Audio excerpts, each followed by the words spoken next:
Foundations in Mobile Phone Data for Policy. This is about the design and implementation of mobile phone data initiatives.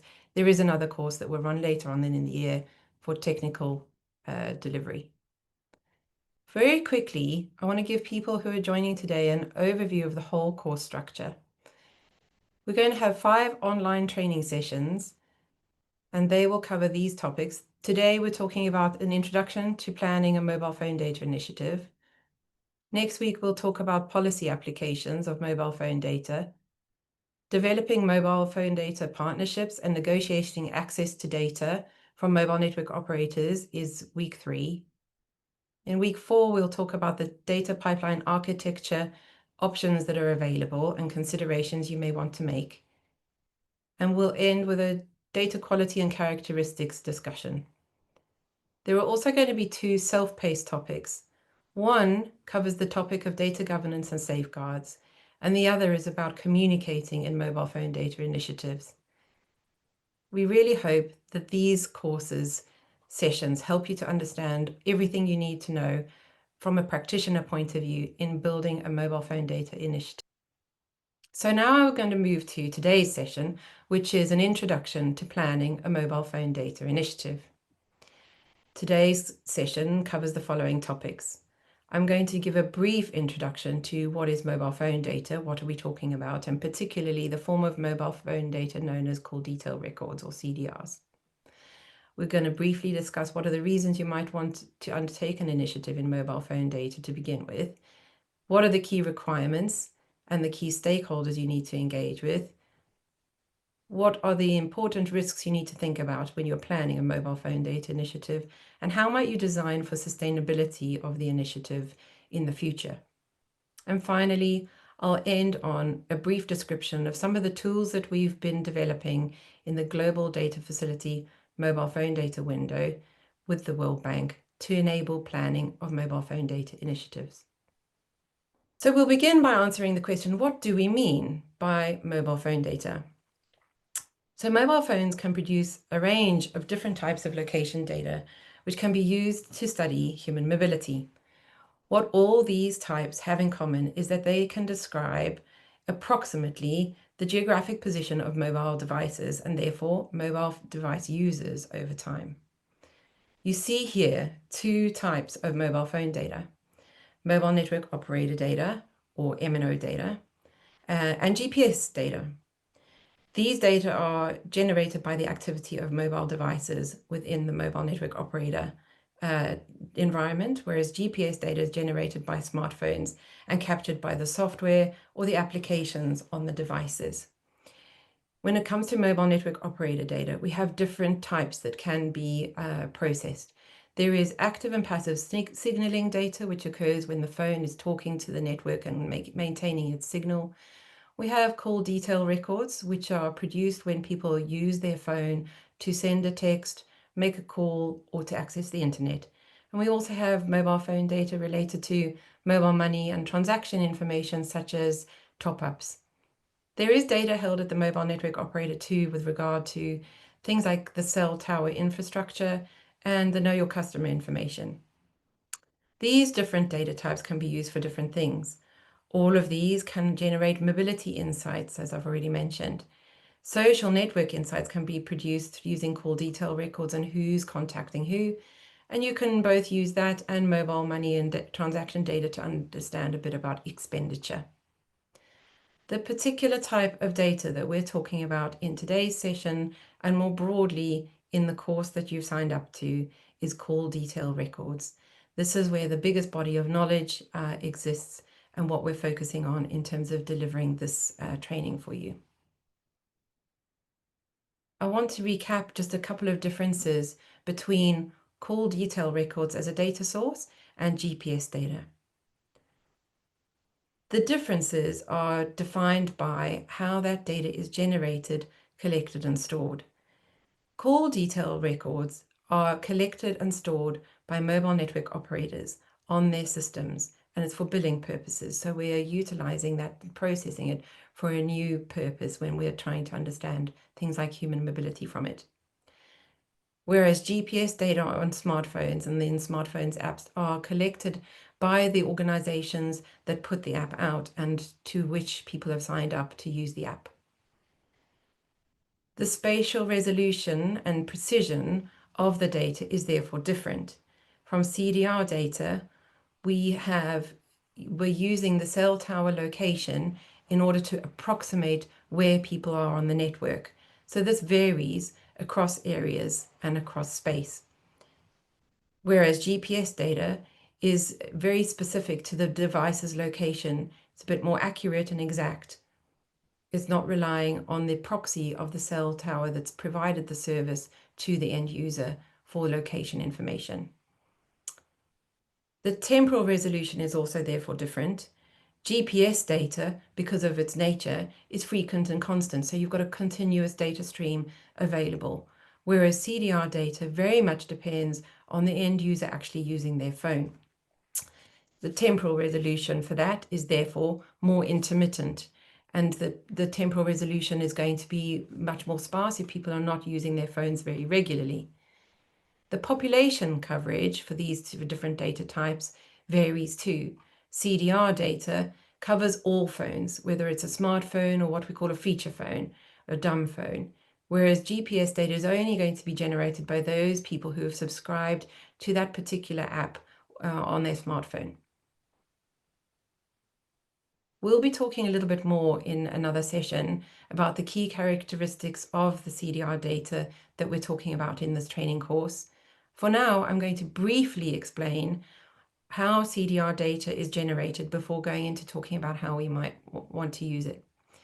CDR data is passively generated, as I've said, when people who are a subscriber on a network make or receive a call, send or receive a text message or SMS, and use their phone for a mobile data session. The location in the CDR data is at the cell tower level and not the position of the mobile device. So we don't have the actual visible position. That's not visible to us. What we have is an observed position visible as a proxy from the nearest nearby or serving cell tower. The data, as I've mentioned, that is CDR data is routinely stored by network operators for billing purposes primarily. This is what it looks like. Key information that you will need in order to understand things like human mobility from CDRs is a particular identifier for a particular subscriber, but we don't receive the telephone numbers of that subscriber. We get pseudonymized calling party identifiers. We also have the cell ID, so the location, in order to identify the location from which an event has occurred, and always a timestamp. If we have these pieces of information and can cross-tabulate that with where the cell towers are, the GPS locations of the cell towers, we can start to build up a picture about how a population is moving across a network. Other variables that can also be received as part of CDR datasets can be the receiving party identifier, so another MSISDN, but that will also be pseudonymized, and the network event type, whether it's a call, a text, or a mobile data session. It's really important to note that CDR data does not contain information about what the call was about, what the text was about, or what people were looking at when they were on the internet. It is purely a record of how a subscriber has utilized the network services of organizations such as Vodafone, Safaricom, Digicel, etc. Moving on to why would you want to access this data and use it? There are some significant benefits from being able to access and use mobile phone data, specifically call detail records. What has motivated the utilization of these in the past has included things like the data represents a real opportunity to address important gaps and augment traditional data sources. The advantage of this data type is that it's produced in real time, it's passively generated, so there's no additional requirement to collect the data, such as sending out survey enumerators or census data collectors. So you don't have those associated costs. It's also routinely recorded and stored by mobile network operators. This happens automatically as part of the service they provide to their subscribers. You don't have to install some additional make it happen. What you do need, and we'll talk about that in another session, is to think about how you're going to access that and get it onto something you can process on. It's also large in geographic scale, usually at the national level. And in low and middle income contexts, this type of data is particularly useful because it's generated, as I said earlier, regardless of the type of mobile phone that's being used, and can have higher penetration than that app data that I mentioned earlier from smartphones. Those are some of the reasons why people choose to access and utilize mobile phone data. What are the key requirements you'll need for mobile phone data initiatives? Critical requirements to take forward an initiative of this sort include access to good quality mobile phone data, data storage and processing hardware, the software and tools and methods that you're going to need in order to process the data you have access to, human resources who have the skills as well as the availability to work on this kind of initiative. Past projects have shown that it's really essential to have clear and capable assigned leadership to drive forward an initiative of this type. And finally, but possibly most importantly, you really do need to know why you're accessing the data. What's the end use going to be? A very clear purpose, such as a policy application, needs to have been identified. It's important also to understand the wider context in which an initiative is going to take place. Critical to this is understanding things like the data privacy and protection legislation and regulation that's in place, the environment for communications and telecoms in your context, information and cybersecurity regulations and laws, and the national security environment. You may need to consider different jurisdictions as well, so national, regional, supranational, broader legal landscape issues. You need to think about these and make sure that there are not going to be any missteps that could cause you to incur penalties under criminal law, and that you're going to abide by the constitutional rights that occur in each different context. Please note, you do need to secure expert legal advice for mobile phone data initiatives for statistical purposes. What we're providing here is just a guide. We saw earlier today a number of the different types of key stakeholders who are important to engage in these types of initiatives. I'm going to run through them in brief, and they include data controllers, who could be the mobile network operators holding the data, and or a telecoms regulator who has access to it. The regulators, that includes the Data Protection Authority, the telecoms regulator, and potentially other organizations such as national security agencies. Data users, who in this particular program are primarily going to be in the National Statistical Organization, but it could be other government departments or offices as well, and international non-governmental organizations or the private sector. Depends on the design of the initiative. And there are also technical service providers, such as those who've been responsible for designing this course for you, who are available and a key stakeholder in these initiatives too. Let's go into why each of these stakeholders is important. When it comes to the statistical office in a country, they have the legal mandate to produce official statistics through things like the statistical laws. They have the legal basis to collect personal data and the statistical authority to do so. They also can provide legal guarantees and obligations, abiding by statistical confidentiality, and they have experience in statistics production. They also have access to very useful other data sources for quality assurance and calibration of the data you may get from a mobile network operator. And we're going to talk a little bit about this in a subsequent training course on the bias adjustments that's possible using things like survey and census data. However, capacity of the statistical officers does vary across different countries, and there may be a need for support and skills training, which is partly why we're delivering this training course. The role of the mobile network operator in a mobile phone data initiative begins with the fact that they are the primary data holder. They have the original data source and they can provide access to that data. It's also possible that a mobile network operator can leverage its internal knowledge of that data source to support the initiative and bring to bear technical capacity in IT to support it. When it comes to sustaining a data pipeline initiative of this type, they will need to be able to provide regular access to new CDR data, including all the associated fields that are needed for the application, as well as regular updates on the cell tower location data, because as they grow their network or as things change, you need to update that cell tower information in order to account for changes on the network. The mobile network operator also needs to be responsible for any fixes to a data pipeline when it has become disrupted, as has been seen in the past with things like power outages.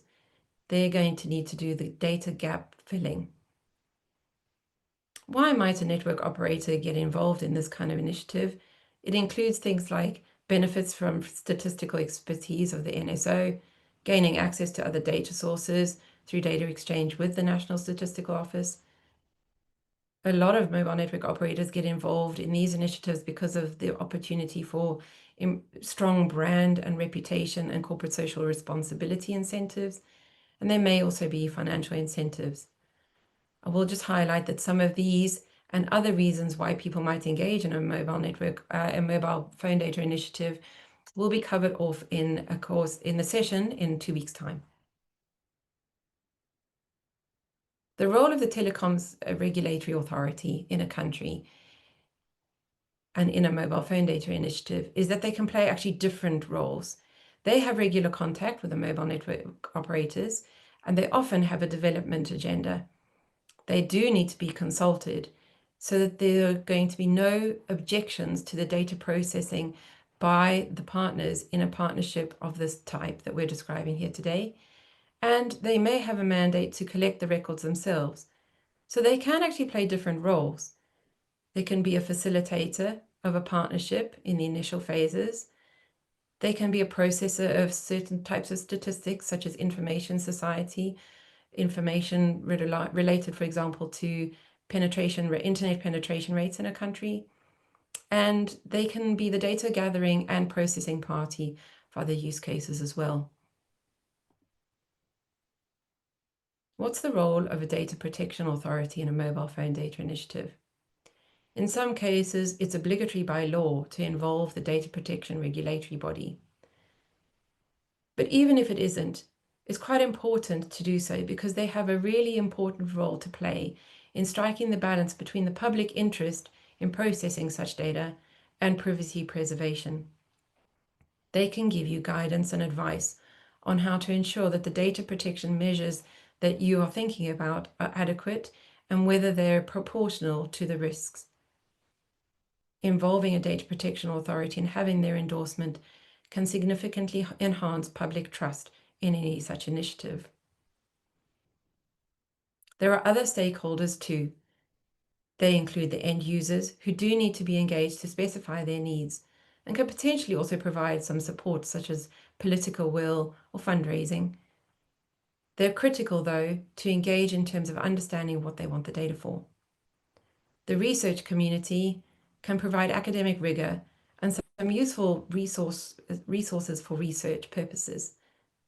Technical services providers are experts in the field of mobile phone data, have had international exposure and can share their best practices with you. International organizations may be able to provide funding, give guidance on standards to abide by, and help to liaise between different countries for peer-to-peer learning.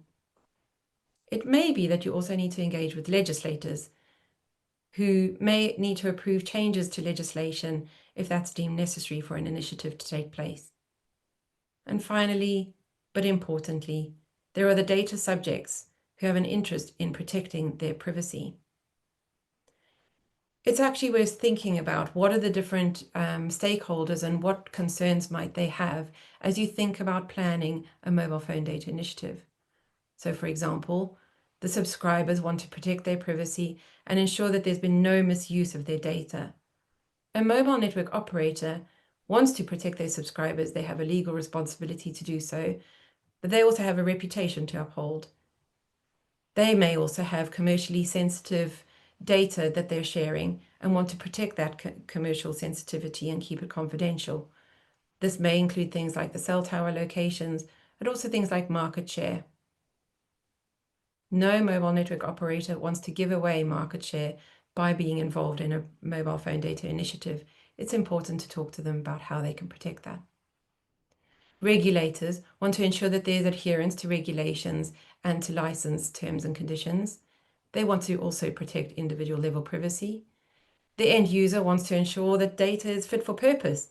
And they also very often will raise that they need to have capacity to use the data products that are coming out of any mobile phone data initiative. Civil society has a role to play in ensuring that data is not going to be misused, either accidentally or on purpose, and that individual level rights are respected. I've touched on some of these already. I'm now going to talk about the risks that it can be associated with mobile phone data work. There are several risks you need to be cognizant of as you're planning an initiative of this sort. They include data-related risks, such as the privacy risks I've talked about briefly, but also data breaches and security of the data. You need to think about the ethical concerns of obtaining and processing mobile phone data. What's the potential for bias and therefore for misleading results and ill-informed decision-making? But also, what is the potential for targeting vulnerable groups identified in the data?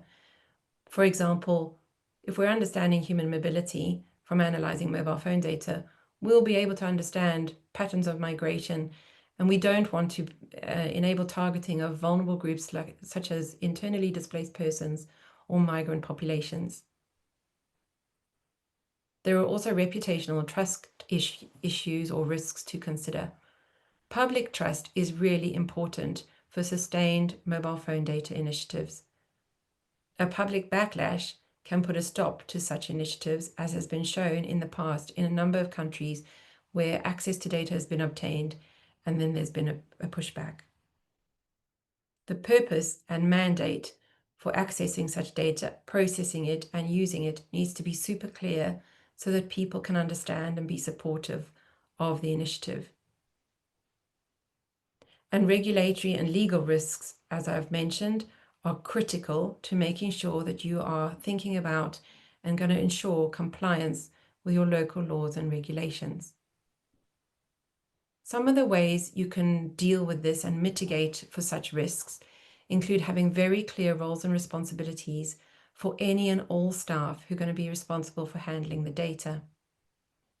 Training and capacity building on how to handle the data, how to protect it, cybersecurity, ways of aggregating information, all of these are going to be really critical and important. So training and capacity building of staff is another risk mitigation strategy. You will want to think about adopting different types of risk management protocol. This includes things like privacy enhancing techniques such as pseudonymization, aggregation, and redaction. We will be talking about how to do this in future sessions. Data encryption, both for data that's in storage and in transit. And also strict authorization and monitoring of access controls for the people who will be accessing data at different parts of the data pipeline. A good idea is to conduct regular security audits on your initiative and on the way it's structured in order to identify and address any system vulnerabilities that may have occurred as the project progresses. You also want to think about assessing compliance with relevant data protection regulations. Like I've said, it's a good idea to engage the Data Protection Authority to get input in that respect. And assessing the ethical considerations, including by involving other appropriate bodies to, for example, form ethics boards, have a steering committee, and engage academia and civil society in commenting on and understanding your initiative. Let's talk about how to design for sustainability of a mobile phone data initiative. There's several different things you can do to enhance the likelihood that your mobile phone data will continue to flow over time. This includes establishing really clear goals and objectives, ensuring ethical use, legal compliance with data privacy, developing a robust data governance framework, ensuring that your data collection and processing can be done sustainably over time, investing in technical capacity and expertise, engaging stakeholders and communicating effectively with them, integrating monitoring, evaluation, and learning, and identifying investment that is required in order to resource your initiative. I will talk briefly about each of these. In terms of establishing a clear goal and objective, you want to think about defining the purpose of why you're accessing mobile phone data from the outset. Is it because you want to improve a public policy, maybe enable better crisis response, enhance some statistics that a statistics office is producing, strengthen service delivery, or maybe it's something else? Ensure that the data's application will actually be meaningful to the end use you have in mind. And you want to align the data request that you're making with the purpose. In other words, the data you want needs to serve the purpose you've identified. To do this, you do need to engage with stakeholders to understand their expectations and align these so that you've got secured buy-in for the goals that you're identifying. Ensuring ethical use, legal compliance, and data privacy, as I hope has already been made clear by my presentation today, is really important. This includes things like looking at your legal obligations and also considering the norms and standards in your context. Adopting an ethical approach by clarifying early on your basis for processing and any ethical implications that may arise needs to be done early on. You should be thinking about an alert to the actual or perceived ethical risks associated with processing mobile phone data. This could include examples of things like unethical profiling, discrimination, and surveillance.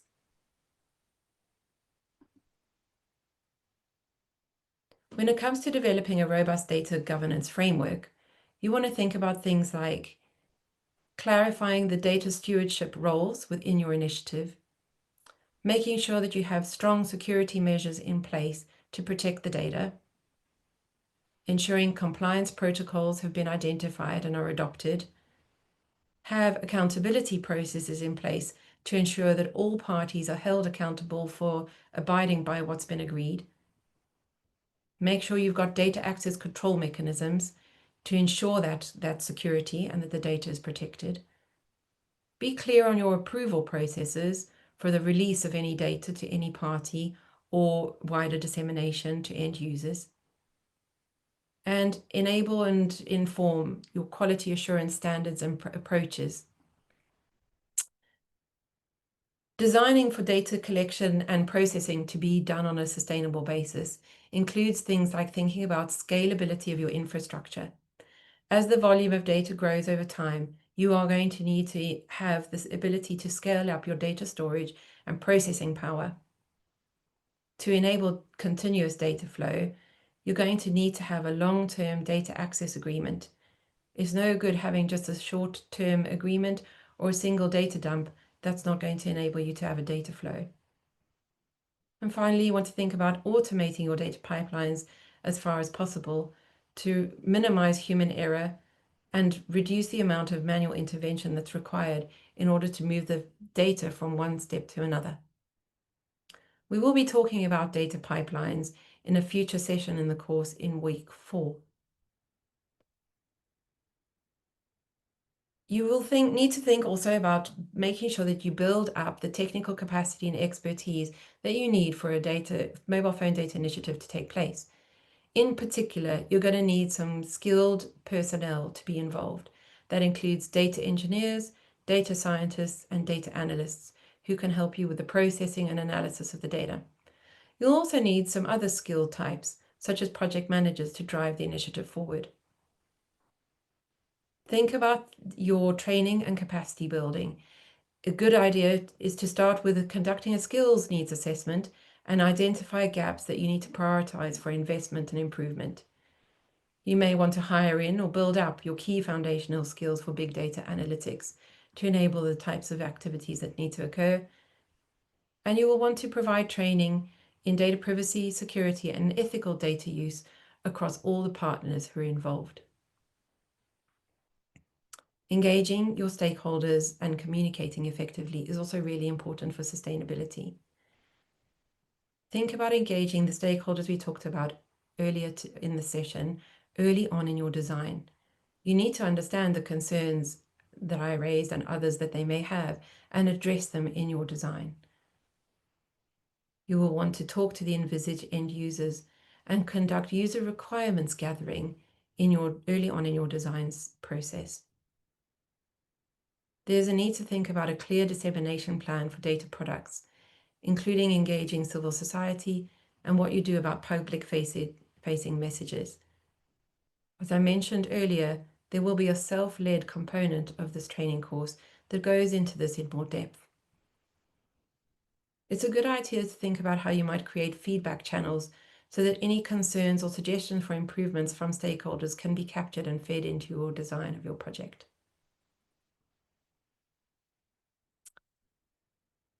Thinking about monitoring, evaluation, and learning.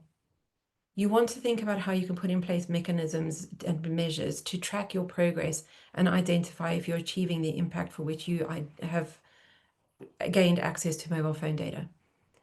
You want to think about key performance indicators to measure your success and identify any areas for improvement. You will need to be alert to your external environment and any changes such as new technologies that have come on board. A good example being the increase in AI and capabilities in that space. Changes to regulations, maybe the laws and regulations you're familiar with change over time. You will need to be adaptive to those. And there may also be new or changed data sources available for you to utilize. Doing monitoring, evaluation, and learning isn't just an exercise in itself. You need to take the learnings that you get and look at the findings you have and adapt accordingly. And finally, in terms of investments required for resourcing a mobile phone data initiative, it's important to be clear about the relative cost-benefit analysis. There does need to be an overall benefit to doing the work. If you can answer the question you're trying to answer in a different way and it's going to be less costly, why would you proceed? So do conduct a cost-benefit analysis for deploying this data type for your particular chosen use case. It's likely that setup costs are going to be higher in the short term for a mobile data initiative. You've got a few investments to make up front. But you also have to think about what the maintenance costs will look like, and those are going to accumulate over time. The type of cost structure you have for your initiatives going to depend very much on the types of choices you make about data access, the data workflows, and who does what in the overall data pipeline. You'll need to identify not only what you need to fund, but also how to fund it. Ways in which this has happened in the past and can happen for you include in-kind contributions, an existing organizational budget allocation or project financing that gets assigned for the work. Some free resources are available, including open source software, and you may want to mobilize donor funding as well. In terms of budgeting for a mobile phone data initiative, some of the things you want to make sure you've got provision for include the data itself. You may need to pay for or pay others for data such as the mobile network operator data, survey data, or other data sets. Skills building is costly and does need a budget. You want to think about internal skills development and or hiring in the necessary technical skills. You also want to think about technical assistance, sourcing external technical service providers for different parts of your project. Infrastructure is going to be needed. You're going to need to think about how you're going to have it for data collection from the mobile network operator, the extraction, transformation, and loading of the data, the processing, archiving, and application delivery of your data. Software includes both licenses and open source tools you're going to need across your data pipeline. And finally, think about things like the workshops and travel that are going to be required for your stakeholder engagement, dissemination, and any study visits or internships that you may, for example, want to include.